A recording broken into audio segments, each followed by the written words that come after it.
कृष्ण गोविंद हरे मुरारे, हे नाथ नारायण वासुदेवा, हे नाथ नारायण वासुदेवा। जय श्री कृष्ण। अथाष्टादशोऽध्यायः ययाति चरित्रम्। श्रीशुकुवाच। यतिर्ययातिः संयातिरायतिर्वीर्यतिः कृतिः, षड्मेलहुष्यासनिद्रयाणि वदेहिनः। श्री सुखदेव जी कहते हैं, परीक्षित, जैसे शरीरधारियों के 6 इंद्रियां होती हैं, वैसे ही नहुस के 6 पुत्र थे। उनके नाम थे यति, ययाति, संयाति, आयति, व्यति और कृति। राज्यं नैक्षदीयतिः पित्रादत्तं तत्परिणामवित्, यत्र प्रविष्टः पुरुष आत्मनं नावबुध्यते। नहुस अपने बड़े पुत्र यति को राज्य देना चाहते थे, परंतु उसने स्वीकार नहीं किया, क्योंकि वह राज्य पाने का परिणाम जानता था। राज्य एक ऐसी वस्तु है जो उसके दांव पैंच और प्रबंध आदि में भीतर प्रवेश कर जाता है। वह अपने आत्म स्वरूप को नहीं समझ सकता। पितरिभ्रंसिते स्थानांद्रिदान्या दर्शनाद द्विजय, प्रापिते अजगरत्तं वे ययातिर्भवन्नृपः। जब इंद्र पत्नी सची से सहवास करने की चेष्टा करने के कारण नहुस को ब्राह्मणों ने इंद्र पद से गिरा दिया और अजगर बना दिया, तब राजा के पद पर ययाति बैठे। चतस्रस्वादिशदीक्षु भ्रातृन् भ्राताय वीस्यसः, कृतदारो जुगोपवीर्वं काव्यस्य विषपर्वणः। ययाति ने अपने 4 छोटे भाइयों को 4 दिशाओं में नियुक्त कर दिया और स्वयं शुक्राचार्य की पुत्री देवयानी और दैत्यराज वृषपर्वा की पुत्री शर्मिष्ठा को पत्नी के रूप में स्वीकार करके पृथ्वी की रक्षा करने लगा। राजोवाच। ब्रह्म ऋषि भगवान काव्य छत्रबंधुश्च नाहुसः, राजन्य विप्रयोः कस्माद् विवाह प्रतिलोमकः।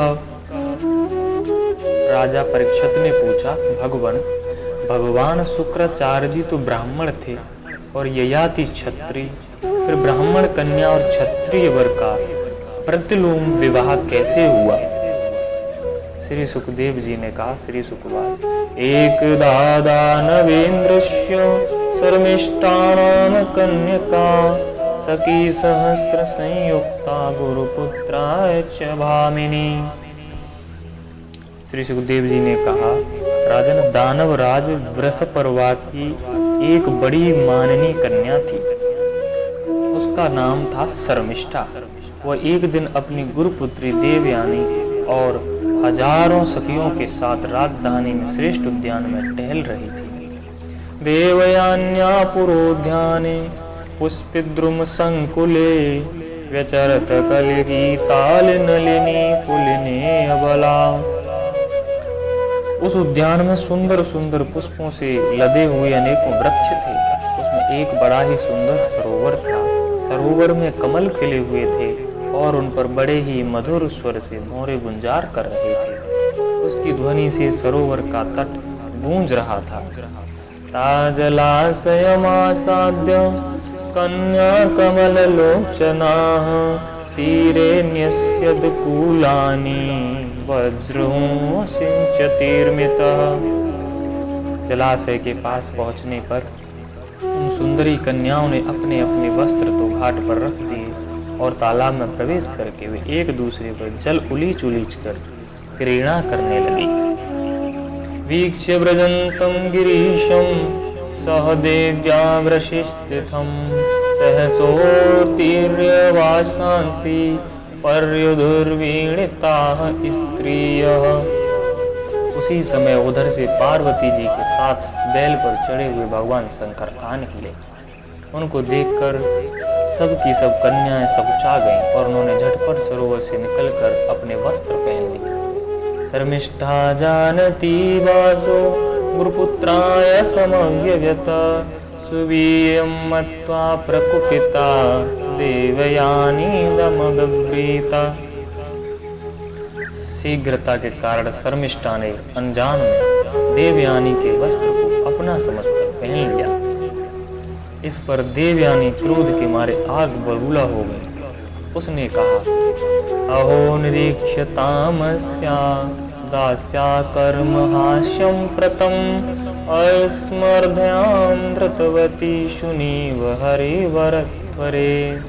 अरे देखो तो सही, इस दासी ने कितना अनुचित काम कर डाला। राम राम, जैसे कुतिया यज्ञ का हवस्य उठा ले जाए वैसे ही इसने मेरे वस्त्र पहन लिए। यैरिदं तपसा सृष्टं मुखं पुंसः परश्ये धार्यते यैरिह ज्योतिः शिवः पन्तास्य दर्शितः। यानमन्दत्युपतिष्ठन्ते लोकनाथाः सुरेश्वरा भगवानपि विश्वात्मा पावनः श्रीनिकेतनः। वयं तत्रापि भृगवः शिष्योऽस्यानः पितासुर अस अस्मरद्यार्यं धृतवती शूद्रो वेदमिवास्यति। जिन ब्राह्मणों ने अपने तपोबल से संसार की सृष्टि की है, जो परम पुरुष परमात्मा के मुख रूप हैं, जो अपने हृदय में निरंतर ज्योतिर्मय परमात्मा को धारण किए रहते हैं, और जिन्होंने संपूर्ण प्राणियों के कल्याण के लिए वैदिक मार्ग का निर्देश किया है, बड़े बड़े लोकपाल तथा देवराज इंद्र ब्रह्मा आदि भी जिनके चरणों की वंदना और सेवा करते हैं, और तो क्या लक्ष्मी जी के एकमात्र आश्रय परम पावन विश्वात्मा भगवान भी जिनकी वंदना और स्तुति करते हैं, उन्हीं ब्राह्मणों में हम सबसे श्रेष्ठ भृगुवंशी हैं। और इसका पिता प्रथम तो असुर है, फिर हमारा शिष्य है। इस पर भी हम दुष्टा ने जैसे शूद्र वेद पढ़ ले उसी तरह से हमारे कपड़ों को पहन लिया है। एवं सपन्तिं शर्मिष्ठा गुरुपुत्रीम भाषत रुषा स्वयंत्युरंगीव दर्शिता दष्ट दक्षदा। जब देवयानी इस प्रकार गाली देने लगी तब शर्मिष्ठा क्रोध से तिलमिला उठी। वह चोट खाई हुई नागिन के समान लंबी सांस लेने लगी।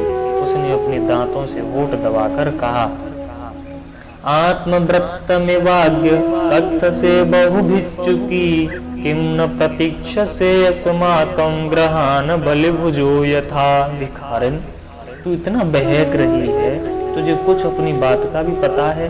जैसे कोए और कुत्ते हमारे दरवाजे पर रोटी के टुकड़ों के लिए प्रतीक्षा करते हैं, वैसे क्या तुम भी हमारे घरों की ओर नहीं ताकती रहती थी?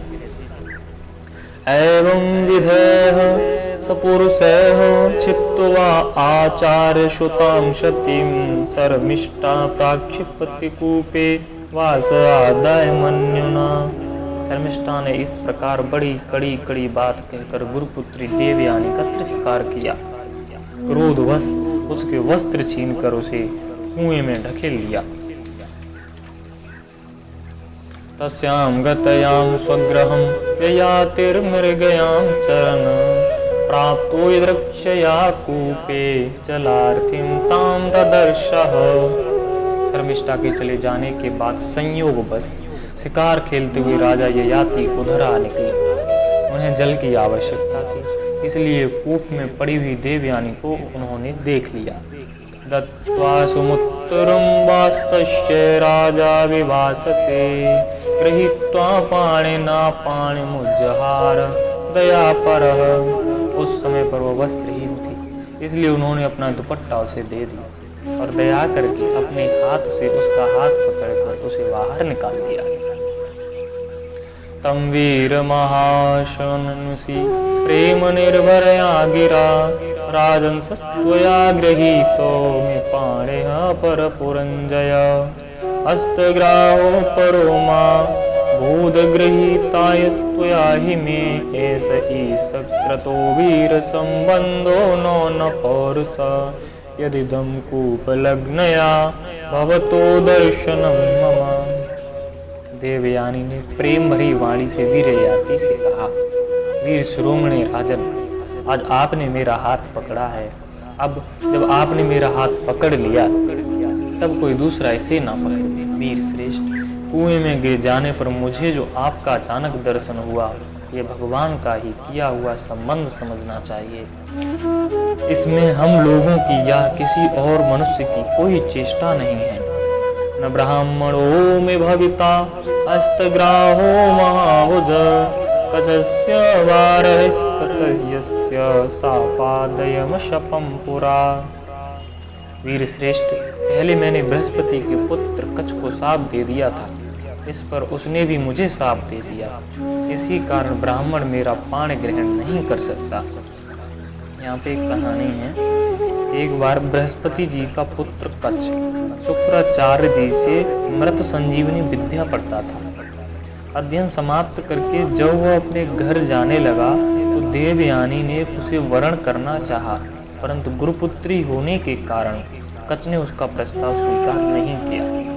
इस पर देवयानी ने उसे शाप दे दिया कि तुम्हारी पढ़ी हुई विद्या निष्फल हो जाए। कच्छ ने भी उसे शाप दे दिया कि कोई भी ब्राह्मण तुम्हें पत्नी रूप में स्वीकार न करेगा। ये इसलिए देवयानी के शाप का ध्यान था। न ब्राह्मणों में भविता हस्तग्राहो महाभुज कचस्य वारहस्पतस्य शापादयमशपं पुरा। ययातिर्न व्रपेतं देवोपरहितामात्मना मनस्तुह तद्गतं बुद्ध्वा प्रत्यजग्राह तद्वचा। ययाति को शास्त्र प्रतिकूल होने के कारण यह संबंध अभीष्ट तो न था, परंतु उन्होंने देखा कि प्रारब्ध ने स्वयं ही मुझे यह उपहार दिया है और मेरा मन भी इसी की ओर खिंच रहा है, इसलिए ययाति ने उसकी बात मान ली। गते राजान सावीरे तत्र स्मरुदति पितुः न्यवेदयत ततः सर्वमुक्तं सर्मिष्टया कृतम्। वीर राजा ययाति जब चले गए तब देवयानी रोती पीटती अपने पिता शुक्राचार्य के पास पहुंची और शर्मिष्ठा ने जो कुछ किया था वह सब उन्हें कह सुनाया। दुर्मना भगवान काव्यः पौरोहित्यं विगर्हयन् स्तुवन् वृत्तिं च कापोतिं दुहित्राशययो पुरात। शर्मिष्ठा के व्यवहार से भगवान शुक्राचार्य जी का भी मन उचट गया। वे पुरोहिताई की निंदा करने लगे। उन्होंने सोचा कि इसकी अपेक्षा तो खेत या बाजार में कबूतर की तरह कुछ बीन कर खा लेना अच्छा है। अतः अपनी कन्या देवयानी को साथ लेकर वे नगर से निकल पड़े। वृषपर्वातमाज्ञाय प्रत्यनिके विवीक्षितं गृहं प्रसादयन् मोदना पादयो अपतितः पति। जो बृहस्पतिवार को यह बात मालूम हुई तो उन्होंने मन में यह शंका हुई कि गुरुजी कहीं शत्रुओं की जीत न करा दें या मुझे साप न दे दें। अतः वे उनको प्रसन्न करने के लिए पीछे पीछे गए और रास्ते में उनके चरणों पर सिर के बल गिर गए। क्षणार्धं भगवान शिष्यं व्यचष्ट भार्गवः कामोष्याह क्रियतां राजन्येनां त्युक्तमिहोत्सहे। भगवान शुक्राचार्य जी का क्रोध आधे ही क्षण का था। उन्होंने बृहस्पतिवार से कहा, राजन, मैं अपनी पुत्री देवयानी को नहीं छोड़ सकता, इसलिए इसकी जो इच्छा हो तुम पूरी कर दो, फिर मुझे लौट चलने में कोई आपत्ति ना होगी। ततेत्यवशिष्यते प्राह देवयानी मनोगतं पित्रा दत्तायतो यास्ये सानुगायातु मामनु। जब बृहस्पतिवार ने ठीक है कहकर उनकी आज्ञा स्वीकार कर ली तब देवयानी ने अपने मन की बात कही। उसने कहा, पिताजी, मुझे जिस किसी को दे दें और मैं जहाँ कहीं जाऊं, शर्मिष्ठा अपनी सहेलियों के साथ मेरी सेवा के लिए वहीं चले। स्वानं तत्संकटं वीक्ष्य तदर्थस्य च गौरवं देवयानीं पर्यचरत स्त्री सहस्त्रेण दासवत। शर्मिष्ठा ने अपने परिवार वालों का संकट और उनके कार्य का गौरव देखकर देवयानी की बात स्वीकार कर ली। वह अपनी 1000 सहेलियों के साथ दासी के समान उसकी सेवा करने लगी। नाहुसाय सुतां दत्त्वा सहसर्मेष्टयोषना तमाह राजच्छर्मिष्ठा मधास्तल्पेन करहिचिता। शुक्राचार्य जी ने देवयानी का विवाह राजा ययाति के साथ कर दिया और शर्मिष्ठा को दासी के रूप में देकर उसने कह दिया, राजन, इसको अपनी सेज पर कभी न आने देना। विलोक्योशनसीं राजच्छर्मिष्ठा सप्रजां पिचिता तमेव अव्रेरहसि सख्याः पतिमृतोषति। परीक्षित, कुछ ही दिनों बाद देवयानी पुत्रवती हुई। उसको पुत्रवती देखकर एक दिन शर्मिष्ठा ने भी अपने ऋतुकाल में देवयानी के पति ययाति से एकांत में सहवास किया। राजपुत्रार्थितोपत्ये धर्मं चावेक्ष्य धर्मवित् स्मरत् शुक्रवचः काले दिष्टमेवा अव्यपद्यत। शर्मिष्ठा की पुत्र के लिए प्रार्थना धर्म संगत है, यह देखकर धर्मज्ञ राजा ययाति ने शुक्राचार्य की बात याद रहने पर भी यह निश्चय किया कि समय पर प्रारब्ध अनुसार हो जाना होगा, हो जाएगा। यदुं च तुर्वशुं चैव देवयानी विजायत द्रुह्युं चानुं च पूर्वं च शर्मिष्ठा वार्ष पर्वणि। देवयानी के 2 पुत्र हुए, यदु और तुर्वसु, तथा वृषपर्वा की पुत्री शर्मिष्ठा के 3 पुत्र हुए, द्रुह्यु, अनु और पुरु। गर्भसंभवा मारशूर्या भर्तुर्विज्ञामाननी देवयानी पितुगेयं जय क्रोध विमूर्छिता। जब माननी देवयानी को यह मालूम हुआ कि शर्मिष्ठा को भी मेरे पति के द्वारा ही गर्भ रहा था, तो वह क्रोध से बेसुध होकर पिता के घर चली गई। प्रियमानुगतः कामी वचोभिरुपमन्त्रयन् न प्रसादयितुं सेके पाद संवाहनादिभिः। कामी ययाति ने मीठी मीठी बातें, अनुनय, विनय और चरण दबाने के आदि के द्वारा देवयानी को मनाने की चेष्टा की। उसके पीछे पीछे वहां तक गए भी परंतु मना न सके। शुक्रस्तमाह कुपितः स्त्री कामानृत पुरुष त्वां जरा विषितां मंद विरूपकर्णीणाम। शुक्राचार्य जी ने भी क्रोध में भरकर ययाति से कहा, तू अत्यंत स्त्री लंपट मन बुद्धि और झूठा है। जा, तेरे शरीर में वह बुढ़ापा आ जाए जो मनुष्यों को कुरूप कर देता है। ययतिरुवाच अतृप्तो असम्मद्य कामान् ब्रह्मन् दुहितरिष्मते व्यव्यत्यस्यतां यथा कामं वजयसायो अभिधायसति। ययाति ने कहा, ब्राह्मण, आपकी पुत्री के साथ विषय भोग करते करते अभी मेरी तृप्ति नहीं हुई है। इस शाप से जो आपकी पुत्री का भी अनिष्ट ही है। इस पर शुक्राचार्य जी ने कहा, अच्छा जाओ, जो प्रसन्नता से तुम्हें अपनी जवानी दे दे उससे अपना बुढ़ापा बदल लो।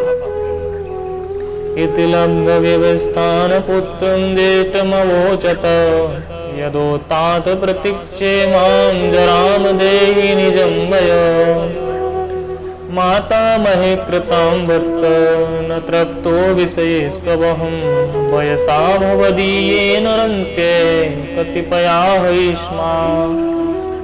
शुक्राचार्य जी ने जब ऐसी व्यवस्था दे दी तब अपनी राजधानी में आकर ययाति ने अपने बड़े पुत्र यदु से कहा, बेटा, तुम अपनी जवानी मुझे दे दो और अपने नाना का दिया हुआ यह बुढ़ापा तुम स्वीकार कर लो, क्योंकि मेरे प्यारे पुत्र, मैं अभी विषयों से तृप्त नहीं हुआ हूँ, इसलिए तुम्हारी आयु लेकर मैं कुछ वर्षों तक आनंद भोगूंगा।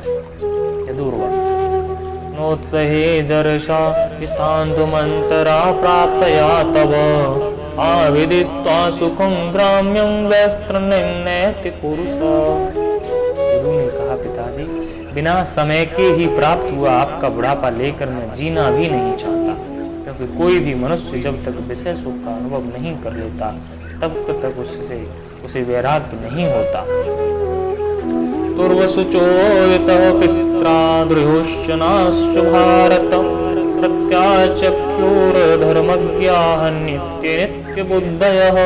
परीक्षित, इसी प्रकार तुर्वसु, द्रुहु और अनु ने भी पिता की आज्ञा स्वीकार कर दी। सच पूछूं तो उन पुत्रों को धर्म का तत्व मालूम नहीं था। वे इस अनित्य शरीर को ही नित्य मान बैठे थे। अपृक्षत तनयं पूर्वं वयसोनं गुणाधिकं न त्वं जग्रज वदवत्स मां प्रत्याख्यातुमर्हसि। तब ययाति ने अवस्था में सबसे छोटे किंतु गुणों में सबसे बड़े पुत्र पुरु को बुलाकर पूछा और कहा, बेटा, अपने बड़े भाइयों के समान तुम्हें तो मेरी बात नहीं टालनी चाहिए। पुरुर्वाच, कौन लोके मनुष्येन्द्र पितुरात्मकृतः पुमान प्रतिकर्तुं क्षमो यस्य प्रसादाद विन्दते परम। पुरु ने कहा, पिताजी, पिता की कृपा से मनुष्य को परम पद की प्राप्ति हो सकती है। वास्तव में पुत्र का शरीर पिता का ही दिया हुआ है। ऐसी अवस्था में ऐसा कौन है जो इस संसार में पिता के उपकारों का बदला चुका सके। उत्तमश्चिन्तितं कुर्यात् प्रोक्तकारी तु मध्यमः अधमो अश्रद्धया कुर्यात् कर्तोच्चरितं पितुः। उत्तम पुत्र तो वह है जो पिता के मन की बात बिना कहे ही कर दे। कहने पर श्रद्धा के साथ आज्ञा पालन करने वाले पुत्र को मध्यम कहते हैं, और जो आज्ञा प्राप्त होने पर भी अश्रद्धा से उसका पालन करे वह अधम पुत्र है। और जो किसी प्रकार की भी पिता की आज्ञा का पालन नहीं करता उसको तो पुत्र कहना ही भूल, वह तो पिता का मलमूत्र ही है। इति प्रमुदितः पुरुः प्रत्यग्रहण जरां पितुः सोऽपि तद्वयशा कामान् यथावज्जुजुषे नृप। परीक्षित, इस प्रकार कहकर पुरु ने बड़े आनंद से अपने पिता का बुढ़ापा स्वीकार कर लिया। राजा ययाति भी उसकी जवानी लेकर पूर्ववत विषयों का सेवन करने लगे। सप्तद्वीप पिता सम्यक पितृवत पालयन प्रजा यथोपजो संविषयां जुजुषे अव्याहतेन्द्रियः। वे सातों द्वीपों के एक छत्र सम्राट थे। पिता के समान भली भांति प्रजा का पालन करते थे। उनकी इंद्रियों में पूरी शक्ति थी और वे यथावसर यथा प्राप्त विषयों का यथेक्ष उपभोग करते थे। देवयान्यप्यनुदितं मनोवाग्देह वस्तुभिः प्रेयसः परमां प्रतिमुवा प्रेयसीरः। देवयानी उनकी प्रियतमा पत्नी थी। वह अपने प्रियतम ययाति को अपने मन, वाणी, शरीर और वस्तुओं के द्वारा दिन और प्रसन्न करने लगी और एकांत में सुख देने लगी। अजयद यज्ञ पुरुषम क्रतुभिर्भूरिद दक्षिणेह सर्वदेवमयं देवं सर्ववेदमयं हरिम। राजा ययाति ने समस्त वेदों के प्रतिपाद्य सर्वदेव स्वरूप यज्ञ पुरुष भगवान श्री हरि का बहुत से बड़ी बड़ी दक्षिणा वाले यज्ञों से यजन किया। यस्मिन्ननं विरचितं व्यमोन्मीनिं जलादावलीह अनेव भाति न भाति स्वप्नमाया मनोरथः। जैसे आकाश में दल के दल बादल देखते हैं और कहीं भी नहीं देखते हैं, वैसे ही परमात्मा के स्वरूप में यह जगत स्वप्न, माया और मनोराज्य के समान कल्पित है। यह कभी अनेक नाम और रूपों के रूप में प्रतीत होता है और कभी नहीं भी। तमेव हृदि विनश्य वासुदेवं गुहाशयं नारायणमणियांसं निरासरी यजत प्रभुं। वे परमात्मा सबके हृदय में विराजमान है। उनका स्वरूप सूक्ष्म से भी सूक्ष्म है। उन्हीं सर्वशक्तिमान सर्वव्यापी भगवान श्री नारायण को अपने हृदय में स्थापित करके राजा ययाति निष्काम भाव से उनका यजन किया। एवं वर्ष सहस्राणि मनः षष्टैर्मनः मुख सुखम विदधानो अपि नातृप्यत सार्वभौम कदिन्द्रियेह। इस प्रकार 1000 वर्ष तक उन्होंने अपनी उच्छृंखल इंद्रियों के साथ मन को छोड़कर उसके प्रिय विषयों को भोगा, परंतु इतने पर भी चक्रवर्ती सम्राट ययाति की भोगों से तृप्ति न हो सकी।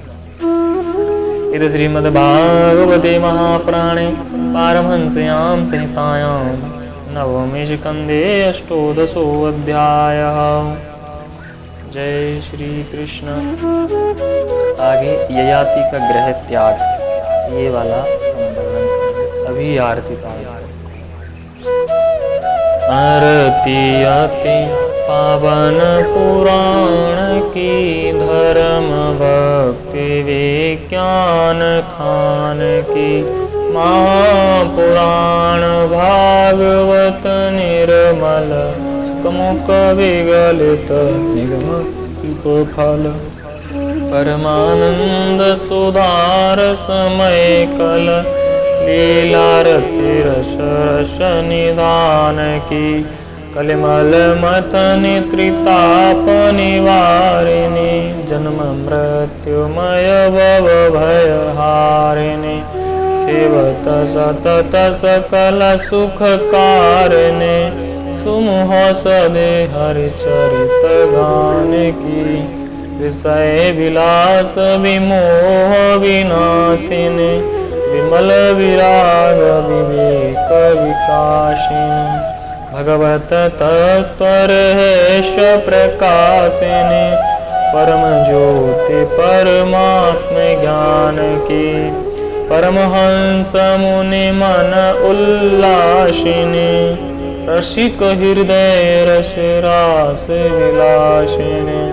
मुक्ति मुक्ति रति प्रेम सुदासिनी, कथा किंचन प्रिय सुजान की।